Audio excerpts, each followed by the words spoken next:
Here's social identity. So social identity theory was created by these guys, Henry Tajfel and John Turner in the 1970s.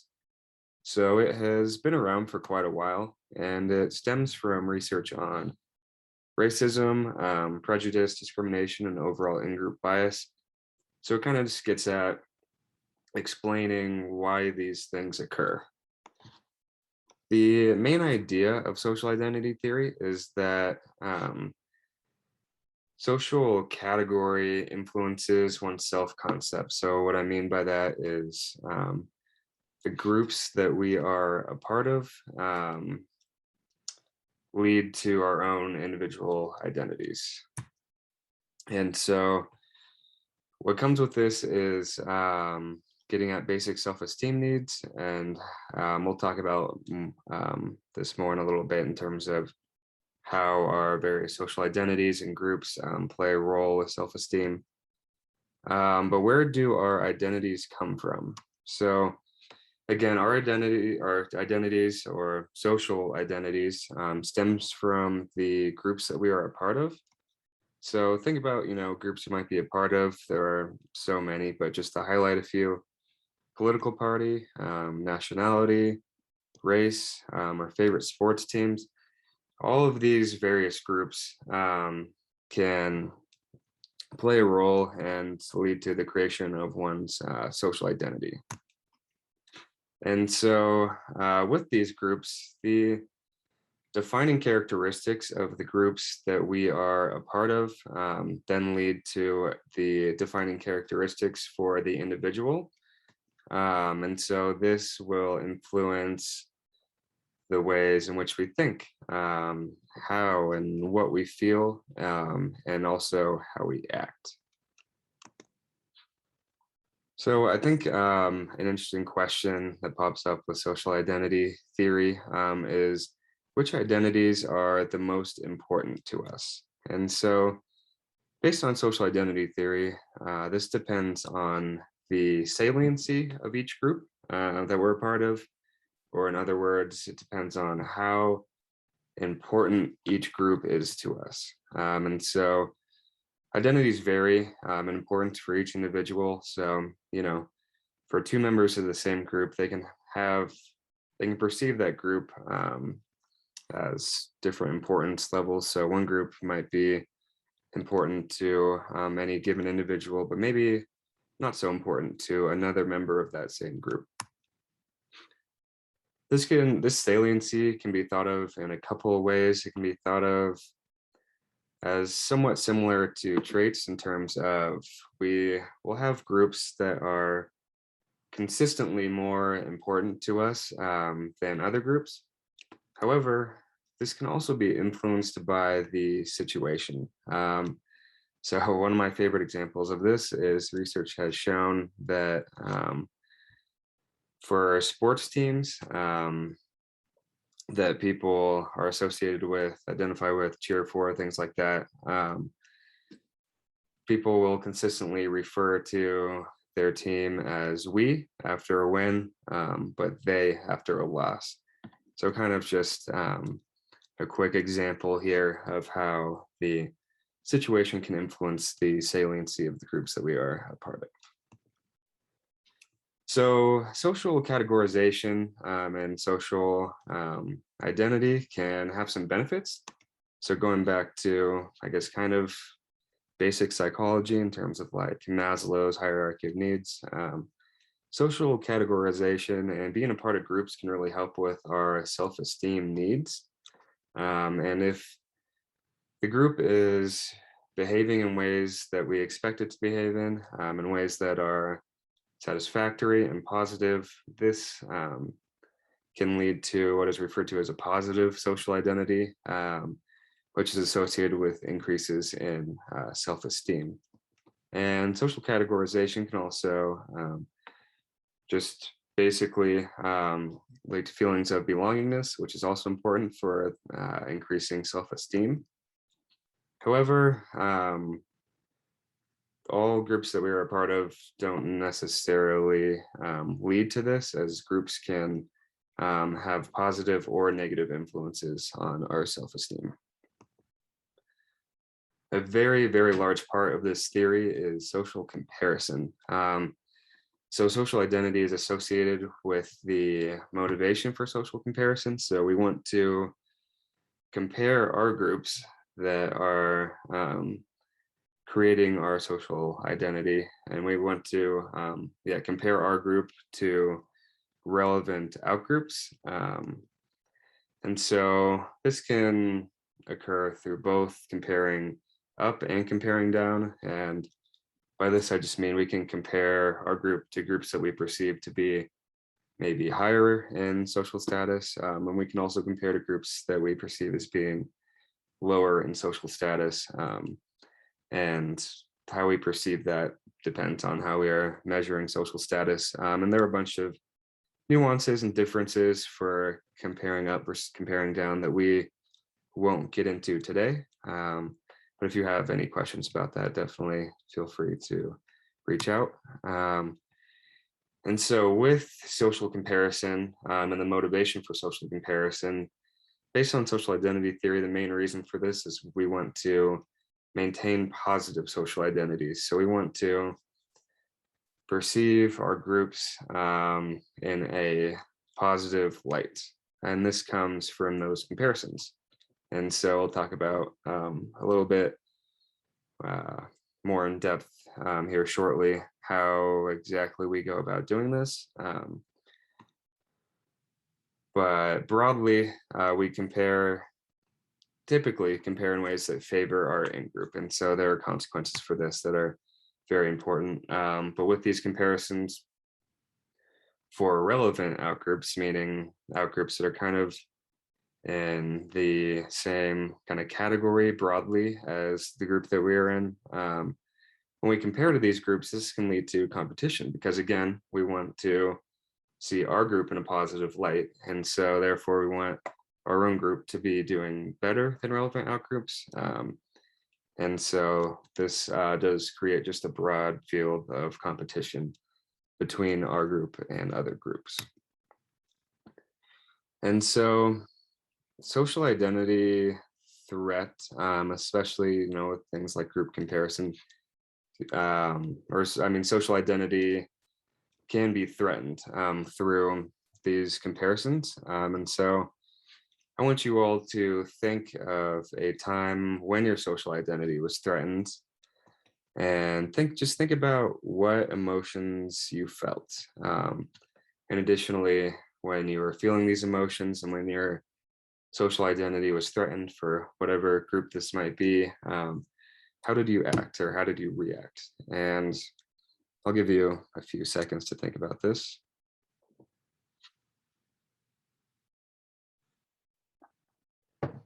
All right, I think usually I give you some more time, but given that this is online, if you need more time to think about this, feel free to just give this a pause, but I'll keep on going here. And so I'll also provide you just a quick example of what social identity threat might look like. And so I'll use University of Wyoming as an example, go Pokes. So maybe some of you really identify with being a student at the University of Wyoming, maybe some of you not so much, but yeah, we'll use this as an example anyways. So let's say that you get some of your positive social identity from being a student at the University of Wyoming. And we'll say that a news article came out, and this news article was kind of bad-mouthing the University of Wyoming in terms of calling the students at the university uncultured or intolerant of other people, or being really closed-minded and things like that. If you're highly identified and are kind of relying on your social identity with the University of Wyoming to lead to the creation of your positive social identity, this will likely lead to various negative emotions. Like this might really frustrate you. You might not believe this or trust it. This might make you angry, and just broadly lead to various negative emotions. And when we feel that our social identity is threatened and we're feeling these negative emotions, oftentimes we look for ways to defend our positive social identity through this group. And so I'll talk about a few more examples here in a bit, but there are various ways in which we can defend our positive social identity. We can do this through ways that are productive, I guess, and really beneficial, such as affirming the positive values of our group. But we can also do this through those comparisons that we talked about in the last slide. And so maybe we want to get back at our positive social identity by comparing to Colorado State. And so here we might say, no, this article's wrong. We're not uncultured, intolerant, or closed-minded, but Colorado State is, and that's why we are better. And so, yeah, that's an example just really quickly about social identity threat and how, we might react in these situations. And actually, we will get into this more in an applied fashion with the intergroup sensitivity effect in that second section. So with social identity threat, there are broadly four different types of social identity threat. This includes categorization threat, which is where you feel like you were categorized against your will. So you're placed into a group that you don't really want to be in. There's also distinctiveness threat, which is where your group distinctiveness is undermined. So maybe someone from the East Coast or whatever is kind of trying to combine Colorado and Wyoming, and therefore, University of Wyoming, Colorado State. And so then your identity or social identity as a University of Wyoming student specifically is undermined, and that can lead to that distinctiveness threat. Additionally, there can be threats to the value of social identity. Here, I guess, social value of your group as a whole is undermined. And so this can have kind of obvious effects on that positive social identity that you're getting through that group. And lastly, there can be acceptance threat. So this is within your group. This is when you perceive yourself as having a certain position within that group, but then that position within the group is undermined in some fashion. And so when our positive social identities are threatened, there are various consequences for this that I'm just going to touch on broadly here. But when we do feel the social identity threat, we typically try to defend our positive social identity. And there are various ways we go about doing this. The first being outgroup derogation, and we'll talk about this more specifically in a little bit. We can also instead act to improve the group. So maybe we lost some of our positive social identity, but we can act and behave in ways that improve that group so that we can get that positive social identity back. And finally, if we feel as though this group is not helping with positive social identity and we don't really see a way to improve the group or to create a positive social identity while we're still in this group, we can leave it.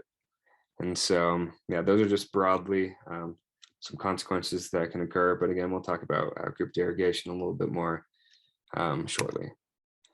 And so I want you to take a few seconds to think about what the downfalls of self-categorization might be. So we talked about the benefits with self-esteem and belongingness. What might those downfalls be? And again, I'll keep rolling here, but if you need some more time to think about what these downfalls might be, just give it a quick pause. So firstly, a major downfall of social categorization and trying to maintain positive social identity is in-group bias. So we act in ways that consistently favor our in-groups, and we try to maximize in-group gain.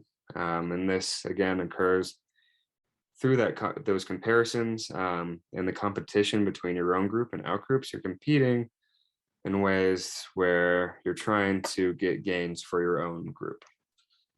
And a very interesting aspect of research based on social identity theory is called the minimal group paradigm. And so basically what occurs with this minimal group paradigm is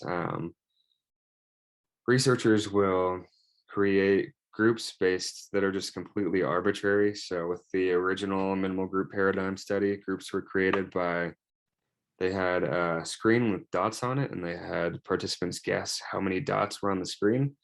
And then afterwards, they told the participants whether or not they underestimated or overestimated the dots, and that was how the groups were made. Additionally, kind of consistent with this research is creating groups based on something as arbitrary as t-shirt color. So just splitting into groups, have one group for green t-shirts, maybe one group for blue t-shirts, and that is how the groups are created. And then with this research, what is measured is in-group favoritism. And so this can be measured in a variety of fashions, but typically is something to do with giving out rewards to other participants. So all that the researchers will tell you is the group membership of the other person, or maybe you just see it through their t-shirt color or whatever it is. And then you decide how much of a reward to get that person for a given task, whatever that might be. And so for just an easy example, one of those rewards can be monetary. So deciding how much money you want to give another participant, only knowing that participant's group membership. And what is found with this very consistently is that people will give more rewards to their in-group. So to the people who have the same t-shirt color as them, to the people who either overestimated or underestimated those dots as well. And so I think this really just highlights the in-group bias component of social identity theory, because if we're displaying group favoritism for something as silly and arbitrary as t-shirt color, what are we going to do for groups that we really identify with, and for groups that are very important to us? Additionally, this theory talks about how social identity and group comparisons can lead to stereotyping. So even with the own in-group, when you're a part of a group, you have norms within that group that you expect will happen. So you expect that people will act in certain ways. And this is potentially less problematic because you're in that group, and so you actually should at least know how others in that group should behave. However, this also then goes to outgroups as well. So we have various expectations or broad stereotypes that are way, way too simple for outgroups, and how we expect different outgroups and their members to act. And so with this, we will stereotype. And so we will have these beliefs about a certain outgroup, and we'll have thoughts that the outgroup members will all act in the same way, even though they are individuals and can be very different from each other, aside from membership in that one various group, whatever that might be. And so oftentimes people will create these stereotypes for outgroups about how those outgroup members will think, how they might feel about certain topics, and also how they will act.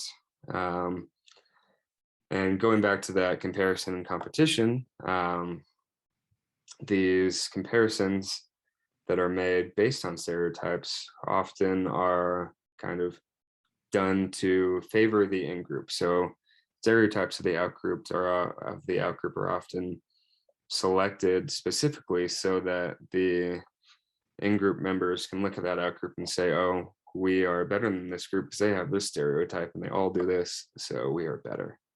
And so it's not, obviously that can be very problematic.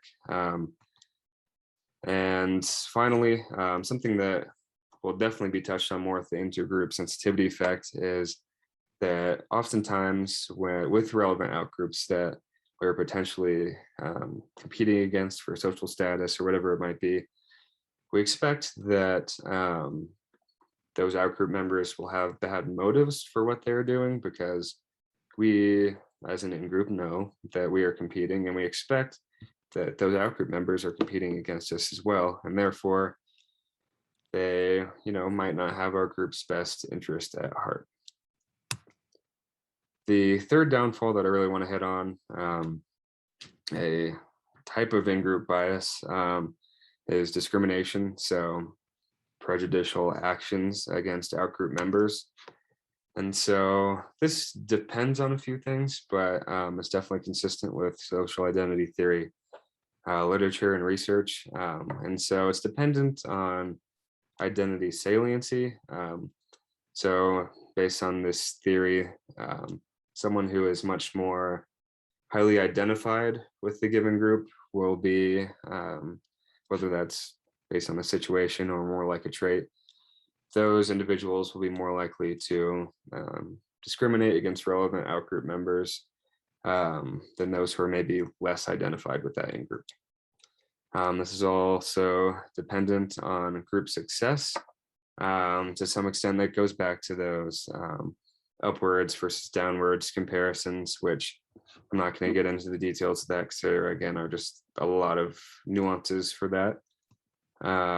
It is also dependent on the nature between groups. So by this, I mean, there will be more discrimination for outgroup members when that outgroup is relevant and is a group that is being competed against. Because if you think about it in terms of, we'll go back to the University of Wyoming example, discrimination of, a very close school that we're competing against, such as, Colorado State, is going to be a lot more likely than discrimination against some East Coast school that we never really compete against and don't care about. And so to kind of emphasize that this discrimination based on social identity theory often occurs when there is competition and that social comparison between the groups.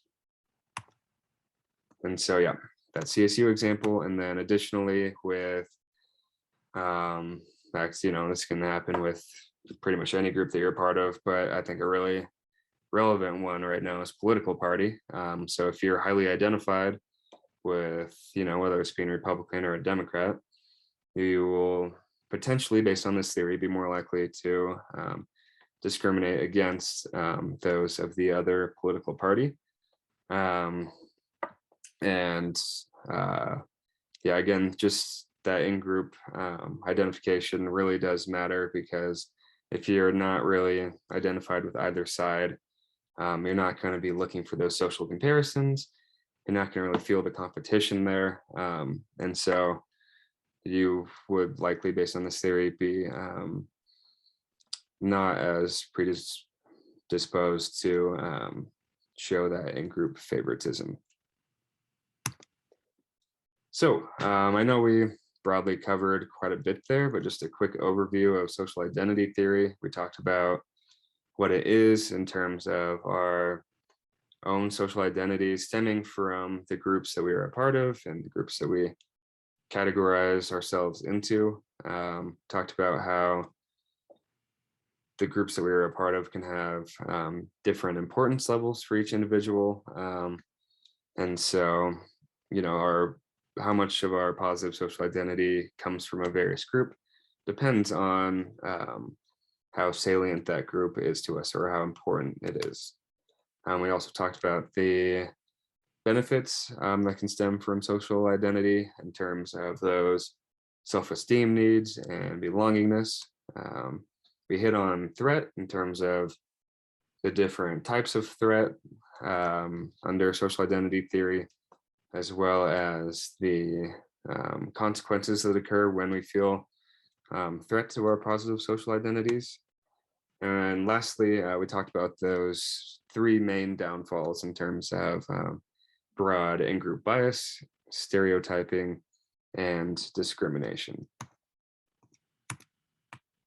So that is it for section one. Again, that was more theoretical than the other two sections will be, but I will stop this video here and then we will get into intergroup criticism, or something called the intergroup sensitivity effect, in the next video.